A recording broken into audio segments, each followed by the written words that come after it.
Hello everyone, welcome to this session. आप सभी का बहुत बहुत स्वागत है। आरआरबी पीओ की नोटिफिकेशन तो जून के फर्स्ट वीक या मई के एंड में देखने को मिलेगी और जो प्रिलिमिनरी पेपर होगा वो जुलाई के एंड और अगस्त के फर्स्ट वीक में होगा। लेकिन यहाँ पे एक छोटी सी क्वेरी बार बार बच्चों की ये आ रही थी कि क्या सर आरआरबी जो पीओ का पेपर है वो हिंदी मीडियम वालों के लिए इजी होता है?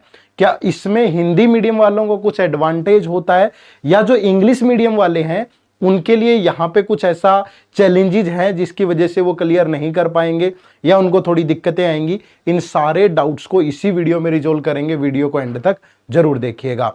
शुरू करने से पहले एक चीज और बता देता हूं कि जब भी हम आरआरबी पीओ या क्लर्क की तैयारी करेंगे या शुरू करेंगे तो पीवाईक्यू आपकी तैयारी में एक बहुत अहम रोल अदा करेंगे।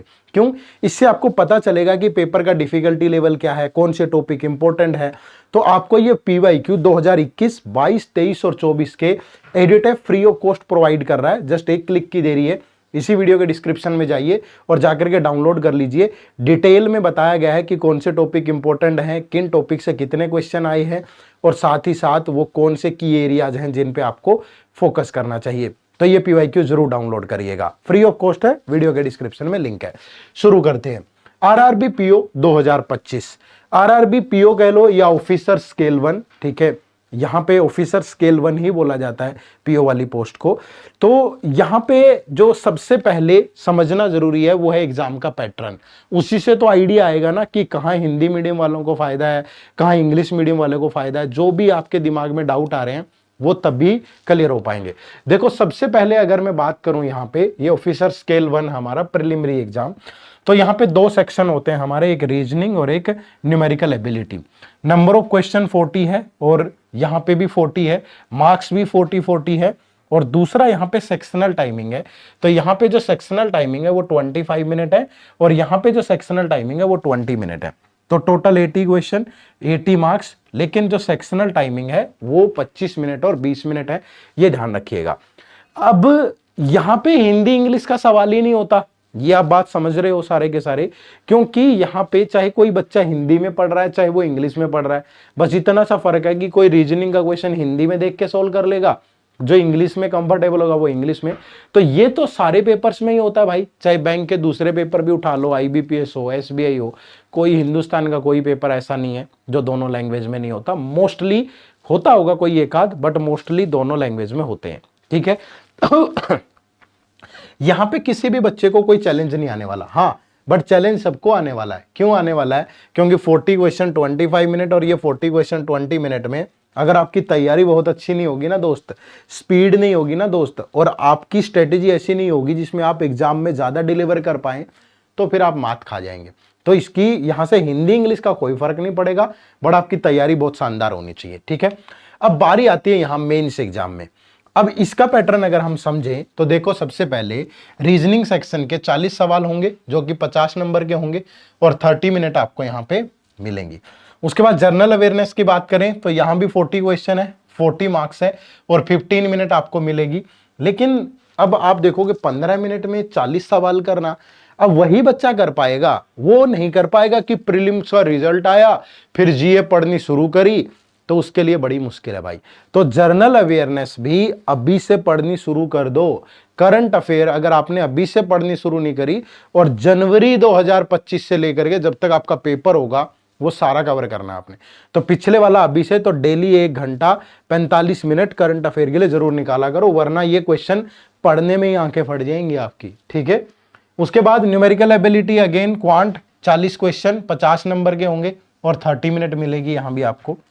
फिर यहां पे है सारा का सारा खेल कि इंग्लिश लैंग्वेज के 40 क्वेश्चन है और 40 मार्क्स के हैं, चाहे हिंदी के ले लो या इंग्लिश के, और 30 मिनट है आपके पास, ठीक है।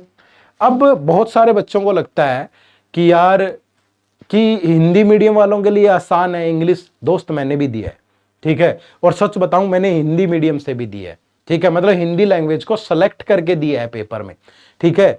पेपर में बैठने का अनुभव है, ठीक है। तो मैं आपको बता रहा हूं इस मेंस एग्जाम के अंदर दोस्त, हिंदी और इंग्लिश में क्या डिफरेंस है। जिस बच्चे को इंग्लिश से डर लगता है, जिसको ये लगता है कि यार इंग्लिश ना बड़ी प्रॉब्लम क्रिएट कर रही है, ठीक है, तो ये सिर्फ उनके लिए आसान है। उनके पास एक ऑप्शन है, आसान उनके लिए भी नहीं है। कहीं आप ये सोच रहे हो कि हिंदी आसान आती होगी, ठीक है, तो हिंदी में भी ग्रामर है भाई, पूरे गद्यांश पद्यांश पूरी कमांड होनी चाहिए आपकी ग्रामर पे, तभी आप कर पाओगे, वहां मिलेंगे आपको पैसेजेस, और इतने आसान नहीं होंगे। कहीं आप ये सोचते हो कि यार हिंदी के तो कॉम्प्रिहेंशन पढ़ के और सोल्व करने में तो ज्यादा दिक्कत नहीं आती है, आती है भाई। अगर आपने मेहनत नहीं करी तो सेम चैलेंजेस आपको यहां भी आएंगे। तो जिस बच्चे को ये लगता है कि यार ये हिंदी मीडियम के लिए आसान है, आसान किसी के लिए नहीं है। हाँ, अगर आपकी इंग्लिश वीक है और आप दूसरे एग्जाम्स में अच्छा परफॉर्म नहीं कर पा रहे हो, इंग्लिश की वजह से रुक रहे हो, तो ये आपके लिए एक अपॉर्चुनिटी है। अदरवाइज इक्वल अपॉर्चुनिटी है, चाहे वो हिंदी मीडियम का बच्चा है चाहे वो इंग्लिश मीडियम का बच्चा है, दोनों के लिए बराबर अपॉर्चुनिटी है। फर्क फिर से मैं बता रहा हूं सिर्फ इतना है कि आपको अगर इंग्लिश लैंग्वेज से डर लगता है तो आप हिंदी अटेम्प्ट कर सकते हो, बट हिंदी भी तभी करोगे जब आप हिंदी पढ़ के गए होंगे, हिंदी आपकी अच्छी होगी। अगर हिंदी आपकी अच्छी नहीं है, आप देखो PYQ, देखो हिंदी के कैसे सवाल आए हैं। अगर आप हिंदी भी पढ़ के नहीं गए हैं, सिर्फ पढ़ने से थोड़ा हो जाएगी हिंदी कि बस ये पढ़ने पढ़ने से हिंदी हो जाती है, हिंदी पे भी उतना ही एफर्ट लगाना पड़ेगा आपको, ठीक है, तो ये ध्यान रखिएगा, ठीक है। उसके बाद कंप्यूटर नॉलेज के 40 सवाल हैं, ये भी 20 नंबर के हैं, 15 मिनट मिलेगी, तो स्पीड बड़ा मैटर करेगी, ठीक है।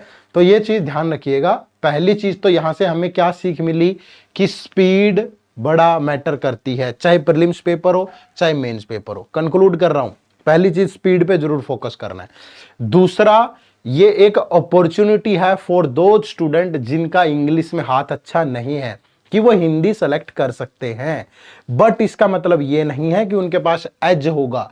उनके पास एज तभी होगा जितना एफर्ट वो इंग्लिश के लिए लगा रहे थे सीखने में, उतना ही हिंदी के लिए भी लगाना है। हिंदी पे कमांड नहीं होगी तो नहीं होगा दोस्त, ठीक है। तो सिर्फ एक अपॉर्चुनिटी है, इजी नहीं है, मेहनत उतनी ही करनी पड़ेगी। बट हाँ, ये हो सकता है कि जैसे मुझे केमिस्ट्री में बिल्कुल मजा नहीं आता, ठीक है, अब केमिस्ट्री मुझे पीरियोडिक टेबल अगर कोई बोले कि ये सुनानी है सर आपको रट के, तो मेरा इंटरेस्ट ही नहीं है, वो बार बार दिमाग में ही नहीं चढ़ेगी मेरे, जितना मर्जी एफर्ट लगा लूं।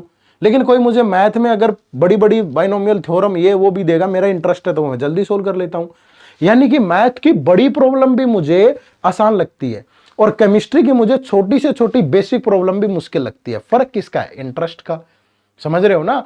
तो ये एक अपॉर्चुनिटी है। जिन लोगों का हिंदी में इंटरेस्ट है, इंग्लिश में नहीं है, उनके लिए एक अच्छा मौका है। बट इसका मतलब ये नहीं है कि मेहनत नहीं करनी पड़ेगी, ये बात ध्यान रखिएगा, ठीक है।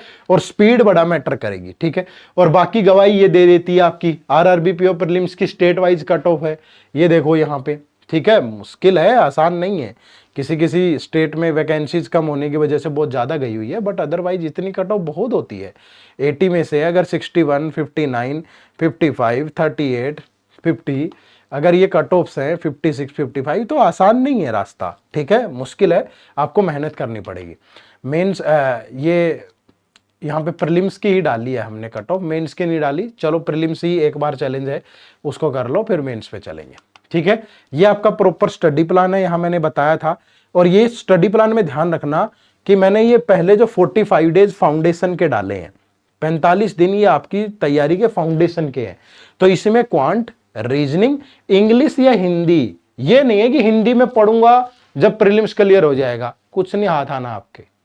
समझ रहे हो ना? ये मत सोचना कि बहुत आसान होगी, नहीं, चैलेंज आएंगे। ध्यान रखना, तो इंग्लिश करो चाहे हिंदी करो, उसको बराबर पहले दिन से टाइम देना है। और करंट अफेयर को भी पहले दिन से टाइम देना, और कंप्यूटर को भी पहले दिन से टाइम देना है, ये ध्यान रखिएगा। धीरे धीरे धीरे धीरे आप करोगे तो समय आपका, मतलब लास्ट के दिनों में जाके मेहनत करना और डेली थोड़ा कंसिस्टेंसी के साथ करना, तो वो ज्यादा फ्रूटफुल होता है, ठीक है। और प्रॉपर मॉक टेस्ट और रिवीजन, फिर यहाँ पे क्वांट, रीजनिंग, इंग्लिश कह लो या हिंदी जिसने भी सेलेक्ट किया है, फिर सीए, कंप्यूटर, तो ये प्रॉपर प्लान है। इस प्लान को फॉलो करके आप अपनी तैयारी को और पुख्ता कर सकते हो, ठीक है। चलो, तो यही इस वीडियो में डिस्कस करना था कि दोस्त आसान नहीं है, आसान कोई चीज होती भी नहीं है, ठीक है। वो दूर से देखने में आसान लगता है, लेकिन जब ये इतनी दुनिया आएगी ना और एक ही सांचे से निकलना है, तो वो जो कसम कस है, जो ताकत लगेगी निकलने की सबको बराबर, तो उसमें फिर ताकत लगेगी भाई, और वो ऐसे इजीली नहीं हो जाएगा। अपॉर्चुनिटी है जिनका इंग्लिश अच्छा नहीं है, बट ऐसा नहीं है कि फेयर ऐसे अपॉर्चुनिटी है कि बस उठायार हो जाएगा, मेहनत करनी पड़ेगी, ठीक है। स्पीड पे काम करिए, करंट अफेयर, कंप्यूटर और हिंदी या इंग्लिश जो भी है वो भी स्टार्टिंग से पहले दिन से शुरू करिए। इन्हीं सब बातों के साथ इस वीडियो को कंक्लूड करते हैं, ठीक है। आप सबका बहुत बहुत शुक्रिया वीडियो से जुड़ने के लिए। अगर आप चैनल पे नए हो तो सब्सक्राइब भी कर लो, क्योंकि बहुत सारी इंफॉर्मेशन हम आपके लिए लेकर के आते हैं अच्छी। मैं ये नहीं बोलूंगा कि बहुत पहले आपको दे देते हैं, नहीं। जैसे ही ऑफिशियल कोई भी नोटिफिकेशन आती है, ऑफिशियल कोई अपडेट आता है या किसी इनपुट से हमें मालूम होती है कोई चीज़, तो आपको समय से बता दी जाती है। और इसके अलावा बहुत सारा फ्री कंटेंट आपको इस चैनल पे मिलता है जो आपकी तैयारी में बहुत हेल्प करता है, ठीक है। तो जुड़े रहिए हमारे साथ, चैनल को सब्सक्राइब कर लो, एक लाइक और शेयर कर देंगे तो वो हमें मोटिवेट करेगा। आपके द्वारा किया गया एक कमेंट हमेशा हमें मोटिवेट करता है और अच्छा कंटेंट लाने के लिए हमेशा बाध्य करता है। आप सबका बहुत बहुत शुक्रिया, थैंक यू वेरी मच। जय हिंद, जय भारत।